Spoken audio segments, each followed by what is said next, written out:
The challenge is, I think she should come back because she's British, but I think she should come back and spend her life in prison if she was convicted of what we believe she did. It's the if, isn't it? Right, we have someone who is an expert on this now. We're going to talk to Dr. Alan Mendoza, who's an executive director of the Henry Jackson Society. And Henry, you don't think that Ayn should be allowed back in this country at all, do you? Alan? No, the point is, if he's got access to another citizenship, and clearly in his case there are links to that country as well, quite good links, it makes no sense for us to want to import or re-import a problem. He left this country, made a considered decision to not simply join another state, i.e. ISIS in this case, but to fight against this country, given its sort of war aims. And there's no point in having someone back who's made such a considered decision when you don't have to have them back in that way. And I think we should examine his Gambian citizenship and see if we can refuse his entry on that basis. Alan, do you think that a change in the terror laws, as Benjamin's quite rightly pointed out, it is illegal to leave someone without citizenship.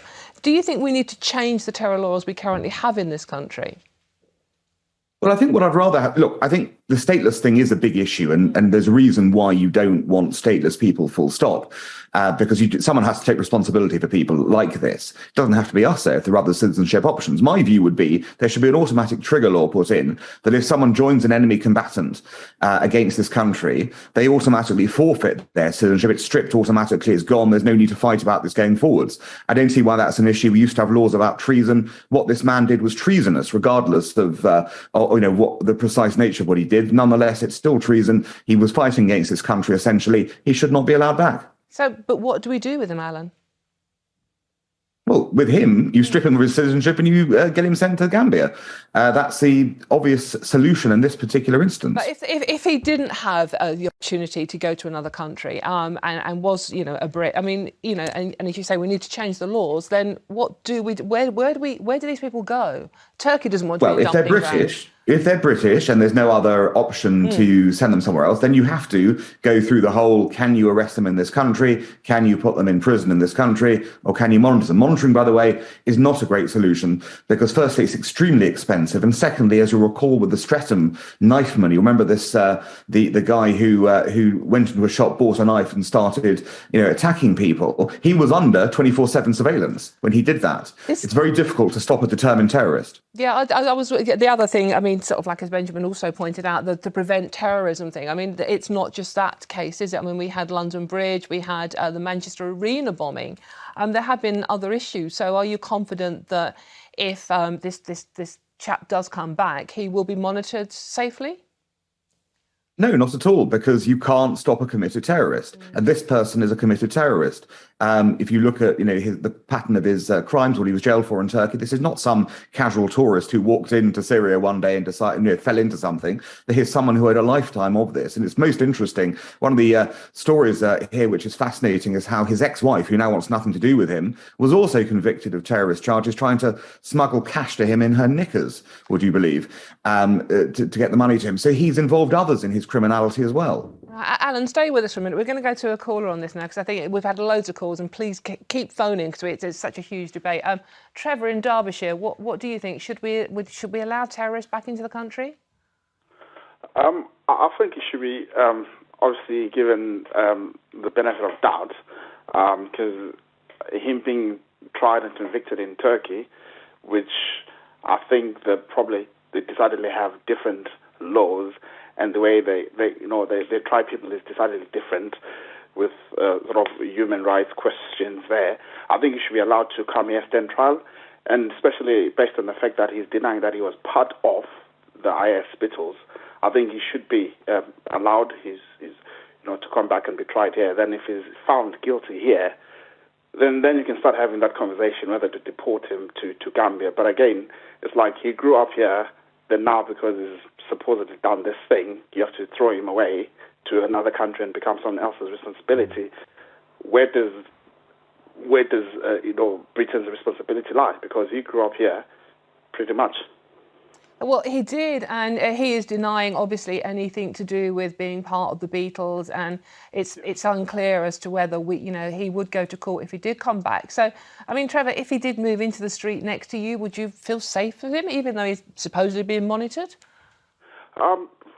there's with the war in Ukraine, you've got British people that have gone to fight the war in Ukraine.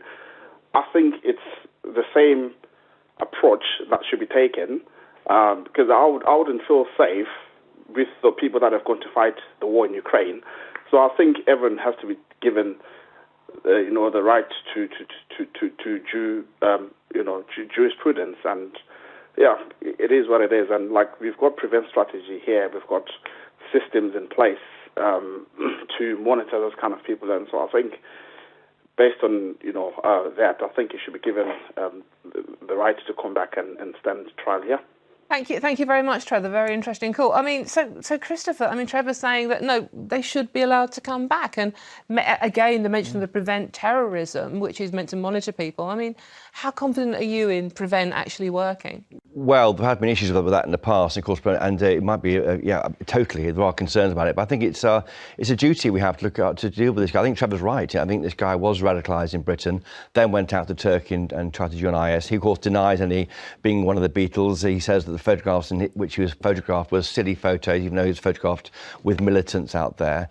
But I think we have a duty here as a good neighbour to deal with problems that are being partly created here. I don't see why we should dump that on Gambia. I think Alan's being pretty, Alan Mendoza from the Henry Jackson Society is being pretty harsh on that issue. I think it's only fair we should to take it on here and own it. Alan, would you like to come back on that? You've just been described as being a bit harsh. Well, I think I'm being sensible on this policy. We have someone who, the idea that he was there by accident and it was antics is just ludicrous as a suggestion. He's been tried and jailed for his crimes. It's obvious that this wasn't it wasn't stealing a chocolate bar either. These are serious, kind of crimes he's gone for and, supported. And we've got to remember that these people are ideological terrorists. Okay, these are not people who are just ordinary criminals who may have made a mistake. They believed in something. They still believe in it, and we've seen lots of examples. The London Bridge case being a classic one of people pretending to have changed their views on this, but really having the ideological hatred for this country burning deep within them, and then activating that as soon as possible. And my position is statelessness is one thing. We don't want that. But if someone has recourse to another citizenship, and it's notable, of course, that he spent much of the ages 5 to 17 in that country, so he wasn't actually growing up here, then I fail to see why it's a responsibility of this country to deal with a dangerous criminal back on our streets. Alan, I'm just going to have to stop you there. We've got another call on the line now. Sylvia in County Durham, what do you think about this? I don't think they should ever come back to this country. I think they should lose their citizenship. I think they all should lose their citizenship. I mean, you've just got to think about some of the atrocities which happen in London. You people go out for an evening out, and some of the horrible things which I've watched on TV is just horrendous. And so I think the whole lot of them should be kept out of this country, because I think we take enough rubbish into this country. But Sylvia, yeah, you talk about all these people that have done these terrorist acts or alleged terrorist act. If you have all these people that have ideological views, as Dr. Alan just said, if they're all together, if they're all swilling around the Middle East, they're talking to each other, they're building networks, they're getting access to money from very dodgy sources, does that not make us less safe when we'd be better off knowing where they are, having them in British prisons? Well, I think the best thing to do is just to put them all on a boat, send them away to an island where they can't get back to this country, and let them all kill each other. And by the way, just because you've had a little chat in, I actually think you're a very, very sweet boy and a very honest boy. So I actually like you quite a lot, and I was quite sad when you said that some people had done that horrible thing and took your phone and that. I thought that was really nasty.